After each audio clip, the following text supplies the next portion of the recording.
Hi friends, അപ്പോൾ നമ്പേഴ്സിൽ അടുത്തൊരു question നമ്മൾ ഈ വീഡിയോ ഡിസ്കസ് ചെയ്യുന്നത്. ക്വസ്റ്റ്യൻ ഏതാണെന്ന് നോക്കാം. 2500-ന് ഒന്നും ആ സംഖ്യയും ഒഴിച്ച് എത്ര ഘടകങ്ങൾ ഉണ്ട് എന്നാണ് ചോദിച്ചിരിക്കുന്നത്.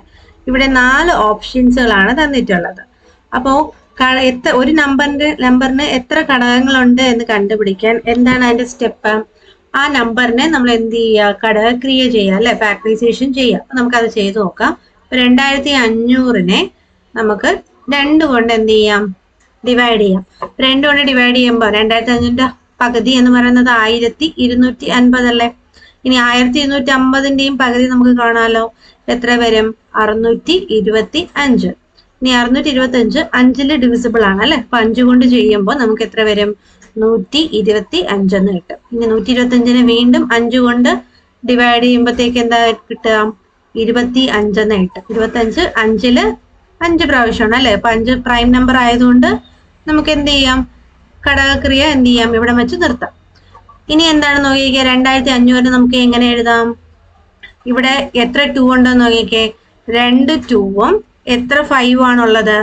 4 5 ഉണ്ട്, അല്ലെ? 1 2 3 പിന്നെ താഴെ കിടക്കുന്ന ഒരു 5-ഉം കൂടെ ഉണ്ട്. അപ്പൊ 4 5.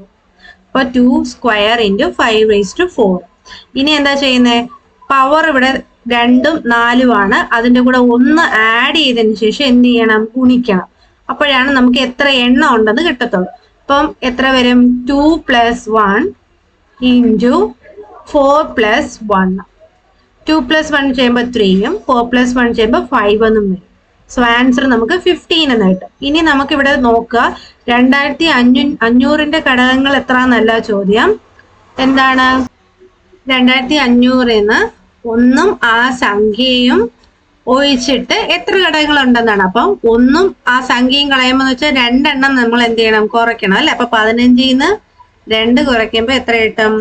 13 എന്ന് കിട്ടും. സോ നമ്മുടെ ആൻസർ ഇവിടെ ഏതാണ്? ഓപ്ഷൻ സി ആണ്, 30. അപ്പൊ നിങ്ങൾക്ക് ഇഷ്ടപ്പെട്ടാൽ ലൈക്ക് ചെയ്യുക, നിങ്ങളുടെ ഫ്രണ്ട്സിനൊക്കെ ഷെയർ ചെയ്ത് കൊടുക്കാം, സബ്സ്ക്രൈബ് ചെയ്യാം. താങ്ക്